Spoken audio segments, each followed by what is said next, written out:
Okay. Wow, that was... I feel embarrassed. That was such a bad clap.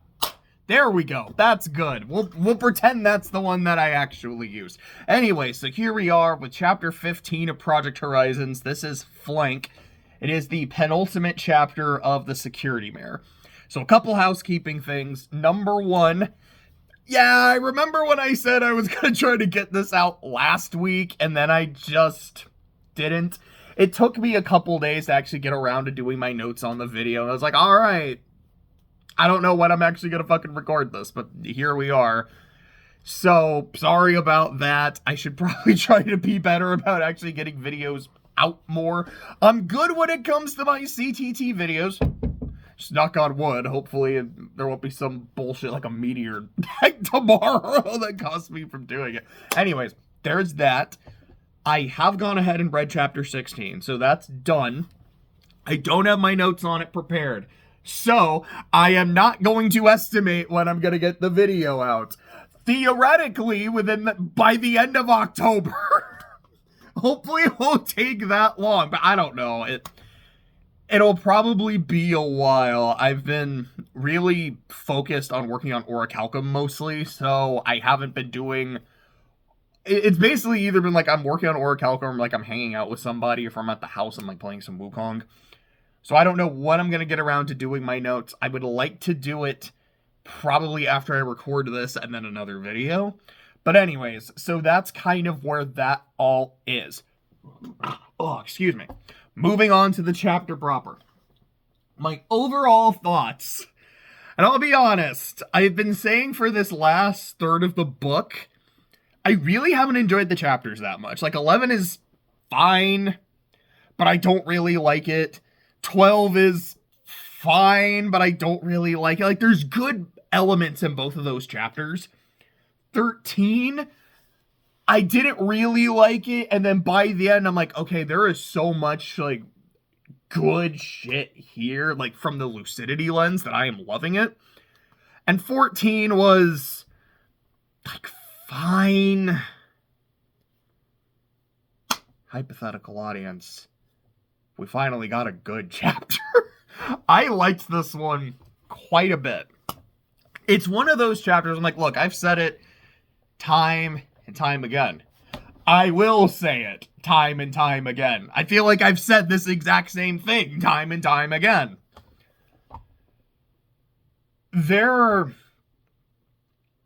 I think Blackjack is a very hard character to get right. Because, like I've said, I feel like there's two main motivations that Somber has when he's writing her character. Number one is, I want to write this character who is in this world that's a very brutal environment, where people kill each other all the time, people rape each other all the time. It is a grim, dark as fuck story. And I am writing someone who wants to be a better person, who wants to make her world a better place. And it's hard to do that, but you see her try, and you see how the world responds to that. There's also the motivation to make her this guns blazing, catchphrase spewing, whiskey drinking, badass bitch. And it's awesome. And those two characterizations butt heads. And I've said that they don't work. I've said that they don't go together. They're incompatible. I have to say, after reading this chapter and 16, they're mostly incompatible. There are times where it can work. Where Blackjack being Blackjack in action scenes can make me go like, why are you like this? And to like, no. This is okay. It's not, to me, it's not just a self-defense thing. Because we've even seen Blackjack in some self-defense options, or like, in like circumstances where she's defending herself, will still not kill, and not just like, okay, he's running away, I'm not gonna chase him. Like, no. Again, like, I use Stockyard as the recurring example because I think it sets such a good precedent that she doesn't follow. And that's why it bothers me so much. But when I look at the situation with the drug dealers, like, okay, what is their thing? They get people hooked on drugs. I almost said hooked on phonics. It just almost slipped out. But they're getting people hooked on phonics. Then once you're hooked on phonics, they bring you into, like, the factory with the promise of getting more phonics. And then there's their big vat where they make the phonics. But there's other shit that they make in there too. And they're using them as food for a Hydra to make more Hydra and, like, make... I don't know if they're also making better Dash, if they're just making Hydra. I'm not a hundo. But using, like, getting people hooked on a drug, luring them in with the promise of feeding their addiction, and then literally feeding them to the wolves. It's the kind of situation where I look at it and go, Blackjack, I know I've been critical of you. I know the things I've said, how you're incompatible and all that shit. And all your kills still go on to the count. That's the rule. Even if there's another, like, I'm not going to give you shit for it. In a way, I still kind of am. I gotta do my job. You're gonna get no bullshit from me for taking care of these people. And I feel like that's the thing. And that's kind of, again, what makes Project Horizon so weird. And not in a good way, where I'm like, oh yeah, this is weird, but it's super interesting, like House or Happiness of the Katakuris. It's that you have a character who is trying to say, I don't want to kill people, I don't want to perpetuate the cycle of violence. But then does that constantly. And there's times when she'll do it and be really angsty about it and like, oh my god, I did this horrible thing. And at times as the audience, I'm like, no, yeah, you did, fuck you. And other times where I'm like, but well, you didn't, what are you talking about? But then there's the times when she doesn't angst about anything. You're like, look, under the circumstances, I get it. But what makes this situation different from this situation? It is me personally, I feel like the biggest weakness with Project Horizons at this point in the story is Blackjack's inconsistent morality. Because it's super inconsistent. Then in the second third, kind of starts to get it figured out. And then in the last third, it's, nah, never mind. I'm like, ah. But at least here, it is the reason some of those other scenes bothered me, and the reason this one doesn't, because I feel like I'm almost starting to make it sound like, no, this should still bother me, it's stupid and it's ass. When I look at the gangsters, or the bounty hunter, whatever the fuck, that she fought when she was getting drunk in chapter 11 in the museum, it is, to me, it feels very comparable to Stockyard. These are ponies coming up to her and saying, look, we need the money. Are you gonna come quietly or not? And Blackjack saying, no. But in Stockyard, she actively gave them an out. It was like, I'm gonna destroy your weapons so you can't hurt me. So we can try and, not do this shit. Here, she doesn't do that. She immediately chooses violence. And by violence, I mean she killed like 9 people. And one of the 2 that she let go, she cut off his dick. These are 2 very different reactions. Why? I mean, sure, I guess because she was drunk, but that doesn't make me sympathize with her in that situation. And also, she's not like, oh man, dude, I feel so bad about this. I feel so bad about this. And then by the end of the chapter / start of the next one, when she's like, dude, priest, you let people who want to die kill themselves? You're a fucking piece of shit, and I should kill you now for this. I'm sorry, how many people did you kill like 2 hours ago, if that? It's the inconsistency. I don't remember if I put it in this or if I put in my notes for the next chapter that, like I said, I haven't really finished yet. When I was rereading, I was reading for the first time, when I was reading Worm, and I think it was arc 22 specifically, where I was like, Taylor, there's so many things about your character that annoy the hell out of me. And there's these really hypocritical moments that bother me. But they also kind of don't. Because I do feel like they make her character more interesting. When I get those moments with old Blackjack here, I don't think, wow, this makes her character so much more interesting. There's so much more depth to Blackjack because you see, like, the struggle. You see those times where she relapses because I get it. Change is hard. They just infuriate me. Because she's so inconsistent. And I think it really does come down to the I'm not an executioner thing. Because it's not just a character who's inconsistent. It's not just a character who's hypocritical. And I mean, I guess Taylor does it too. Because Taylor is the kind of person who's like, no, but I'm right in this situation. But at least, like, Taylor... I think the real difference is Taylor is like, dude, I know I'm not a saint. I can justify the things that I do, and I understand why I do the things that I do. But I know I'm really not that good of a person as the story goes on. Because early on, it's like, no, I'm still a good person. It's like, I'm a good person. I'm still a good person. I'm still a good person, but I'm not a good person. Blackjack is just like, I'm gonna do better. I'm trying to do better. I don't know, maybe I should kill myself now. But I want to be better, and I'm gonna do better, and I'm actually doing it. And then just like, yeah, remember how a couple chapters ago when a few people tried to gank me and I let them go? I'm just not gonna do that now. I don't know, because I'm drunk or I'm in a kind of a bad mood. Or again, it's like after chapter 13, which is a very emotionally intense chapter. In the start of 14, the way it feels is like, you know what? I want to burn this place to the ground because fuck this place. And look, I mean, if it attracts some stragglers and we have to kill some people to get out of it, I'm not gonna complain.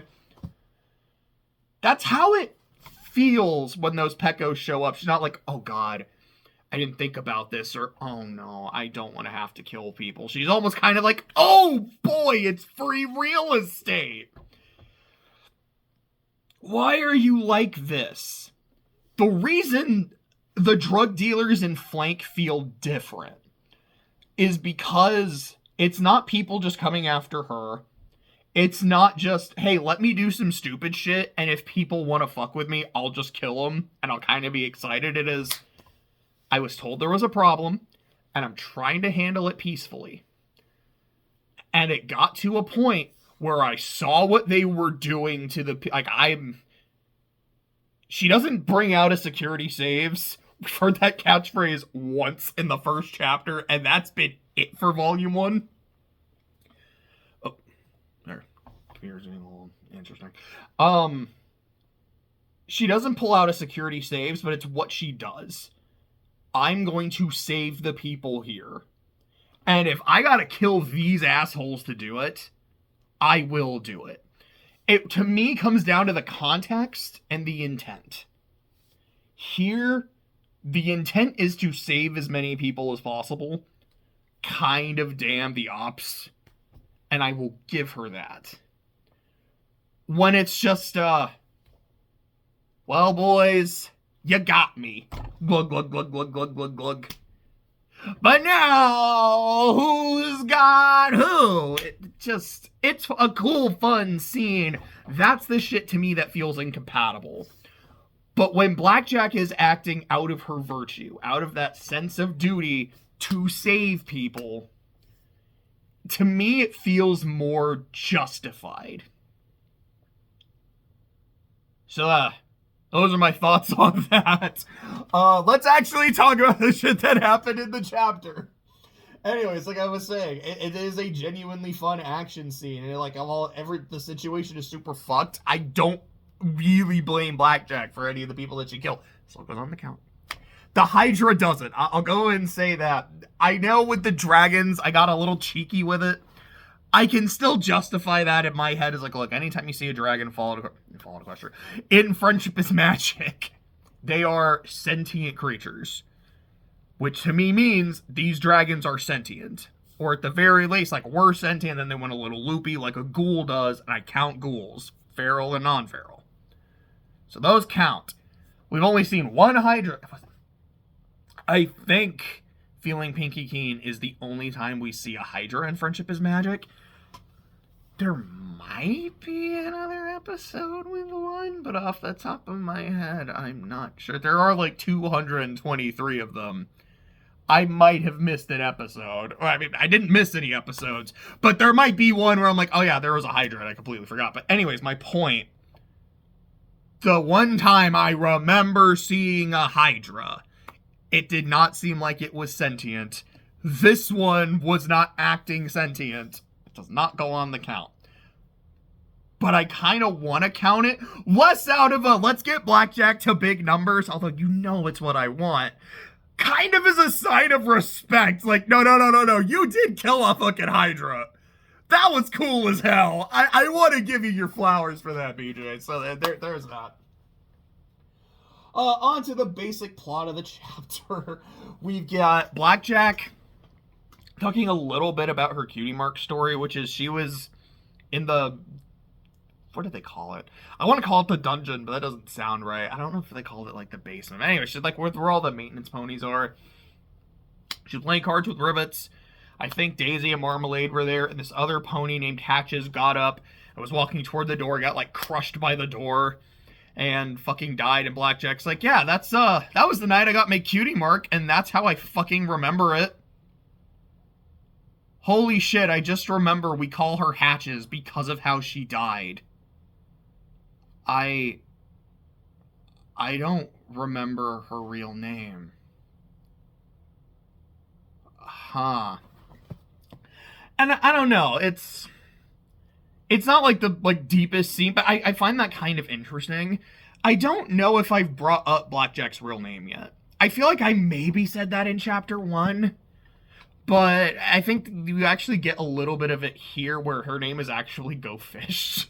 And she's like, no, I kind of fucking hate that name. I don't remember if her mom ever calls her, like, Fishy. I think there's some flashbacks where she does. I don't remember if she actually does in chapter 1. But Blackjack is a nickname, and it's what she calls herself. And it's, I think, like, also after she got her cutie mark. I just kind of wanted to bring that up. There is a bit, because I feel like I've mentioned this before. Maybe it was in my, I'm going to be doing this project, no pun intended, but like, I'm going to be doing this video where I mentioned it. There's this one moment pretty late in the story, like it's in part 5, when Blackjack is in the blank body, and she ends up reuniting with the Sentinels, but there's a lot of other Blackjack impersonators, so they don't know that it's her, and they kind of have to suss her out. And she's talking to P21, like, I think separate from everyone else. He's like, hey, what's your name? Go Fish. And I love that scene. Like, to me, it is just Blackjack. I don't know if necessarily as vulnerable as she's ever been, because chapter 33 happens. Like, there's some very vulnerable moments with Blackjack. But I just really like that. Like, it's Blackjack stripped away of being security, of her weapons, of everything. It's just, this is who I am. And I remember P21, I think his response was something along the lines of like, huh, that's funny. That's actually what her name was too. Like, not many people know that. And then she's like, well, yeah, I mean, of course I know what I mean, and, you know, blah, blah, blah, blah, blah. But it's like that one little exchange. There's a lot of Project Horizons that has stuck with me in the 10 years since. If you've been watching this videos, and again, if you do, thank you. And if you continue to watch them, thank you. There's gotta be a lot of them. But if you have, you can tell there's a lot of this fucking story that has just stayed with me for better and for worse. And that's one of those moments where, like, that one stuck with me for better. I've always really liked it. Other shit that happens. Rampage joins the Sentinels. She mentions being friends with Gorgon, and there's a moment where Blackjack and Glory are like, oh shit. Is she gonna turn on us now? Is she gonna kill us? And Rampage is like, man, the lucky bastard bit it. And I like that.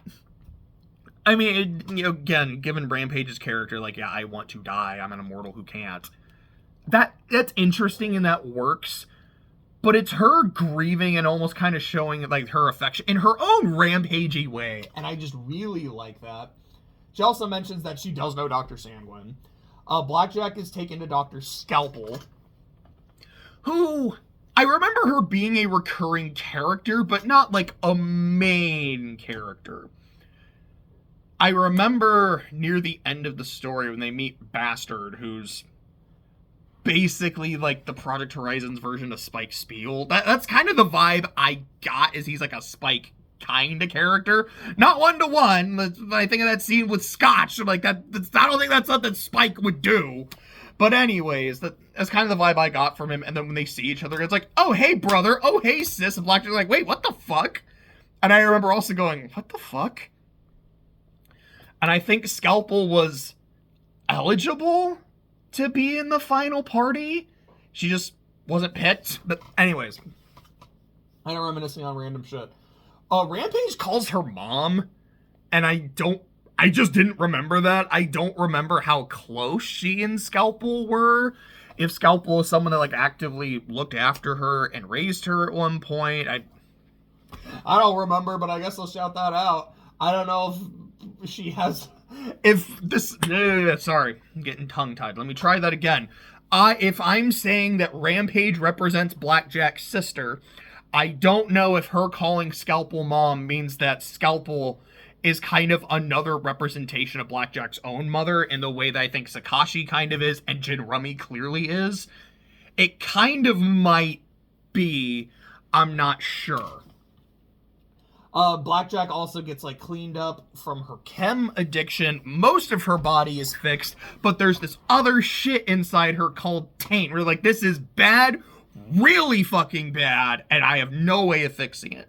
And I'll be honest, I was listening to this part and I went, taint, what the fuck is taint? I don't remember this. Radiation is everywhere, enervation is everywhere here, and that's the Eater's whole thing. What the fuck is taint? And then as the chapter went on, at some point I went, oh, that's right! She fired fall. Oh, God. Sorry, I did this and I saw how big my forehead was. Whoops, didn't mean to flash you with my forehead. Anyway, she fired Folly, and that's why the taint is here. Because the more she uses it and fires it, the more it fucks up her body, and she, like, actively gets, I think, cancer from it. And while there's some other things that contribute to her dying in 33, this is kind of the big cause of it. I'm like, oh, okay, this is something that is already being set up. And I know that's something I said in that initial video. I think Horizons is a very well-constructed story because there is so much foreshadowing. And even if you don't consider this to necessarily be foreshadowing, I mean, it is. There's a lot of setup. I think that's maybe the better term. There's a lot of characters or ideas or plot points. They need for not maybe like we're alluding to something bigger. It's setting up what happens. So when you get there, you're like, oh shit. No, this makes sense. Like, we have been building this, even if I didn't realize it. And it's something I really appreciate about Horizons. Let's see. Oh, yeah, Blackjack gets some therapy from Scalpel, and then she hears... So she hears the final audio log with P21 about her murdering his lover. We're just going to put a pin in that. We're going to get to that when we get to that. They're in the town of Flank, which in the next chapter you find out is short for Flankfurt. And I know it's friendship is magic. I know we've got, like, Manhattan and Canterlot and Philadelphia. And the fact that we somehow never see Philadelphia in 223 episodes and like 2 movies is just kind of weird to me, but okay. I think there's a Baltimore on the map too. There's something about Frankfurt that just bothers me. Like, kind of more than any of the others. And I don't know what it is. I'm like, I think it's because, like, just calling it flank is fine. And it's like, no, it's short for Frankfurt. Like, sure, dog. Okay. This isn't a bad thing. It's just Anyways. This is...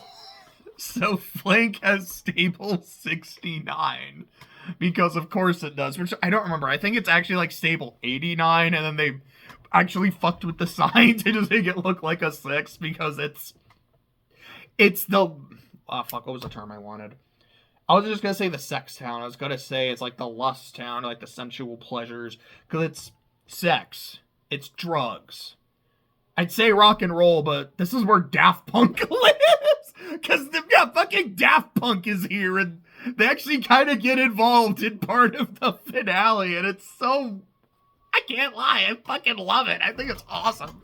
Especially now that I've went ahead and listened to all of Daft Punk's albums, like, Daft Punk's always been something like, I think they're cool and I like them, and then listening to the albums, like, okay, Daft Punk fucking rules, you know? But that's a thing. Blackjack ends up talking to this bartender who's... I know that this is Caprice, the head of the town, and Blackjack has no idea. And Caprice kind of has this look on her face like, you don't know who you're talking to? Like, I run this place. You're security. I kind of would have figured you would have known who I was, but I'll take it. I mean, I guess this means I get your complete unfiltered opinion of me and how I run things, so bet.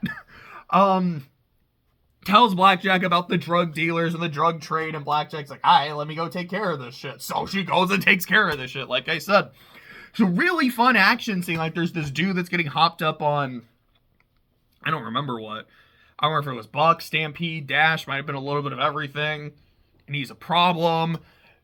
How did she kill him? I think she, like, pushes him into a Hydra. There's one dude she just, like, kicks, and then he kind of stumbles back, and then a Hydra just eats him, and Blackjack's like, no, I don't feel bad about this. Fuck you.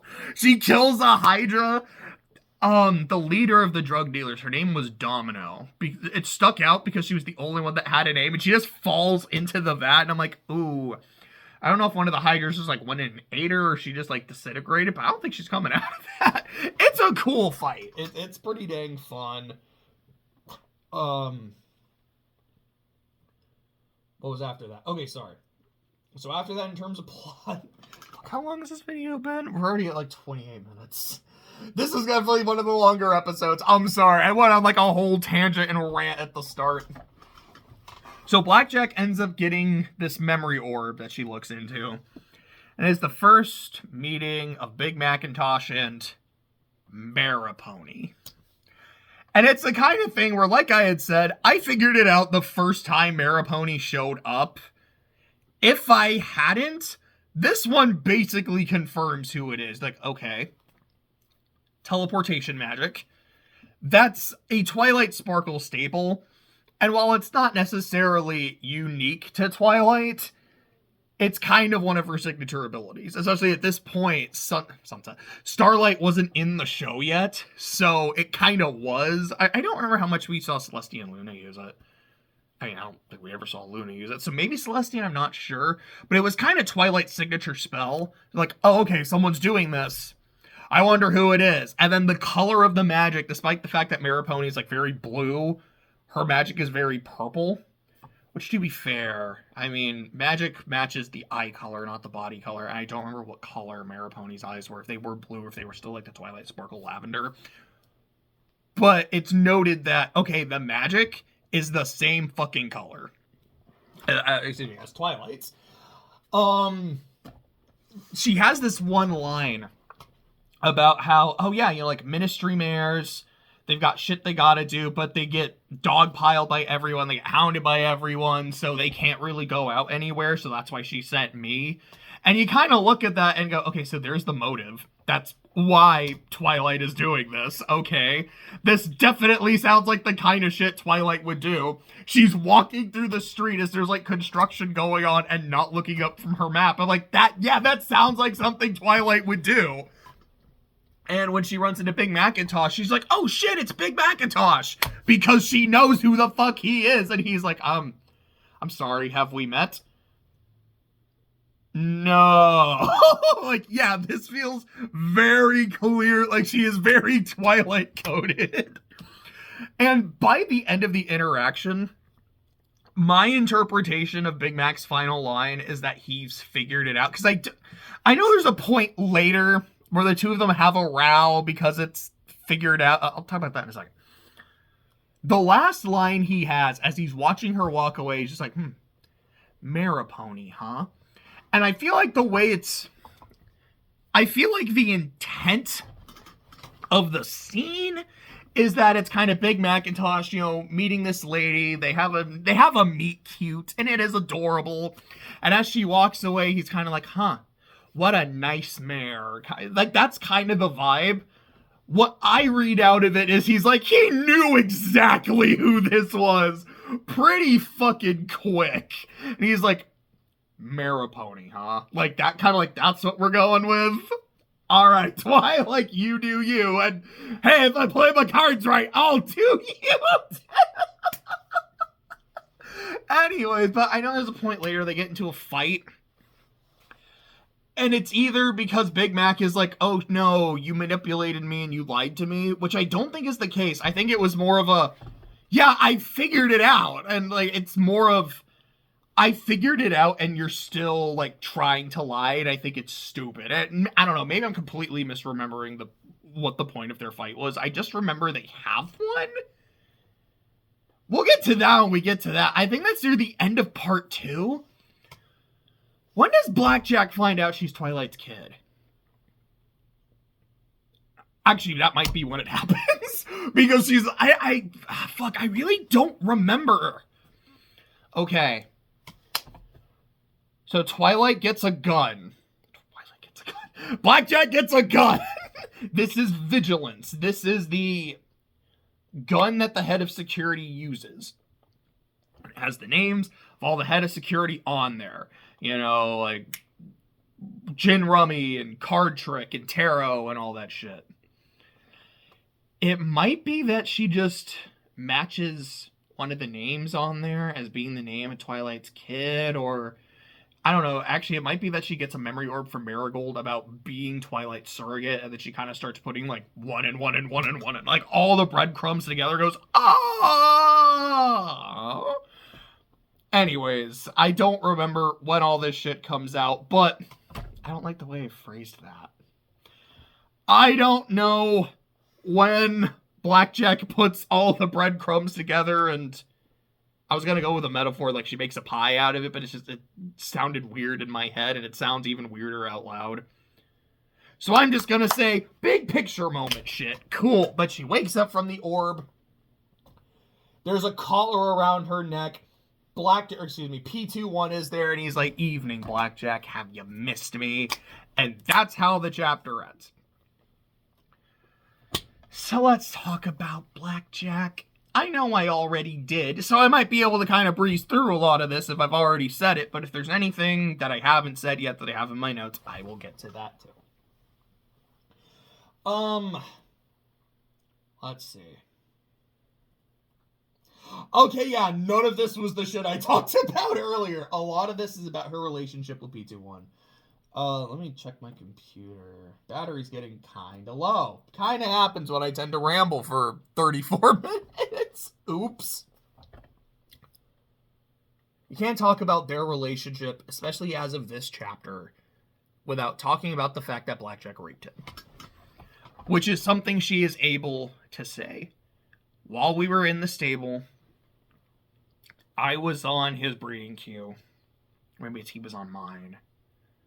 And he begged me not to, and I did it anyways.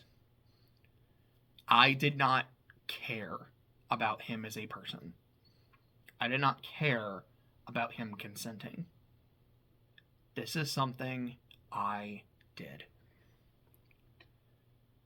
And at the time, I didn't think anything of it. Like, there's a part of me that realizes that, yeah, this is fucked up. But it's 99. You don't think about it in 99. And now that I'm out of that place, and I've gotten to know more people, I've actually gotten to know stallions and see them as people, I understand what I did. It's wrong because I wouldn't want that to happen to me. It's wrong because I did it to a friend and I violated him. It's just wrong. And that's kind of what it is at face value. But what I think is also interesting about it is it really kind of recolors P21's friendship with her. Because again, like kind of like I was saying in those earlier chapters, like, yeah, he has reasons for why he fucking hates Blackjack. And you understand it. But also in hindsight, you're like, man, he was really giving her a chance. Like, they actually connected and bonded despite everything she did to him.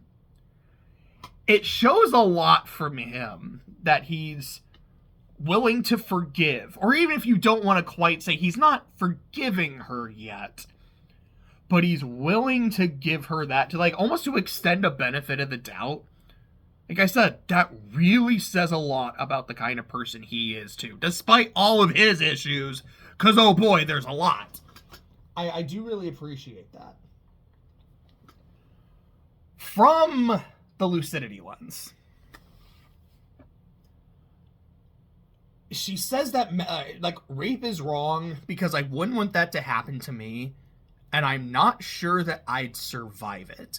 Which, big picture, yeah, that's kind of how that plays out. But I feel like, given how I'm interpreting Blackjack, that's a very interesting perspective and a very interesting choice of words. And it's also notable to me that when she's talking about, she's like, yo, I raped him, I fucked up, I failed him. She also brings up about how she failed Glory and couldn't protect Glory from being betrayed and violated by people Glory trusted. And again, it's the kind of thing that makes me wonder, Blackjack, what was your relationship with Steel Rain? Like, was this someone that she knew she shouldn't trust, but kind of gave him the benefit of the doubt? Like, maybe she was, like, really emotional, maybe she was drunk, or she's like, you know, he cleaned up really nice. I know I shouldn't trust him, but I'm gonna give into my desire. Or was this someone that she trusted, like a boyfriend, a very close friend, a close acquaintance, that just betrayed that trust? I'm leaning more toward that because I feel like that's really what happened with Glory. And again, Blackjack, am kind of immediately, like, I'm talking about what happened in this horrible event I don't think I'd survive. She has to bring up what happened to Glory and the fact that Glory was betrayed from this lens of viewing the story that doesn't feel coincidental. Like, that feels really important. I think the raping of P21, from this perspective, to me, I'm like, it feels like it kind of represents Blackjack's own self-loathing and self-destructive issues. Like, I've done this to myself. I have violated myself. But also, if P21 is representing her after the incident, Blackjack in this story is responsible, not entirely, but in part of his trauma. So, to me, it sounds like Blackjack is saying, I feel responsible for what happened to me. And I know I brought that up in a previous video, and I don't remember what it was that she said. Again, maybe it was just like the whole Glory thing is like, I knew I shouldn't have trusted them, but it happened anyways. She feels responsible for what happened. I don't know if that's because Steel Rain gaslit her. I don't know if that's kind of the story that was being told, or if that's just she was so hurt and so damaged. That's how she interprets it. And like I say a lot when talking about the lucidity lens, fuck, this is really, really sad. Oh yeah, what I was saying is like, Blackjack often feels guilt when someone betrays her, and how Glory expresses the same thing. You see Blackjack with Lancer, she's like, I knew I shouldn't have trusted him, I knew I shouldn't have trusted him. Why did I let my guard down around him? Again, this feels... That's the interesting thing. Like, at face value, Blackjack often feels like a really inconsistent character. From the lucidity lens, I'm like, this actually feels... A lot of her character feels really consistent and makes a lot of sense. And I'm getting ahead of myself because this is chapter 16. The fact that the ending of the first book is literally just P21 and Glory hugging her. The two parts of herself before, like her past and her future, I guess in a sense, really her present, coming together and hugging her and just telling her that, like, no, you're a good person. It's not, like, you have your problems, but, like, no, it's not that, like, you're a good person. It is him, P21 is telling her, you choose to walk the hard road. Your life is difficult. The shit that you do, the shit that has happened to you, that you have endured, and you're still here, says so much about you. And she's like, I'm giving you the chance to end me and kill me. And instead, he embraces her, and that other part of her embraces her, and they just sit there and hold her. That was fucking beautiful. I don't know if it's my favorite scene in book 1. I feel like it's one of those, I'm like, at face value, I like the scene. From the lucidity lens, it was fucking beautiful. And I'm like, oh, man. But like I said, I'm getting ahead of myself. It was on the heart. I had to say it. Oh, let's see.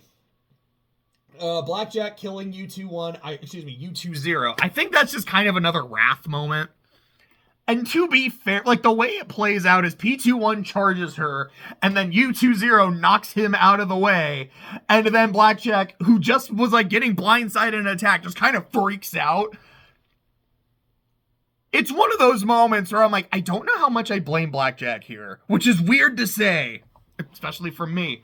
It's like, she goes too far. Like, no question, she goes way too far. But it really does feel like pure panic, self-defense mode just started going for it. And it's like, it's super fucked. But rereading it, it was less of like she got super angry. It was like, fuck you, fuck you, fuck you. And just more, like I said, pure panic and instinct. And it's so brutal. And she doesn't even remember it. And even after it happens, she's not like, I just killed a man, holy shit. She's like, stupid males. Why did they do this? I'm going to be in so much trouble. I mean, I know he was going to die anyways, but not like this. Like, it's such an inhuman reaction. Which is what's great.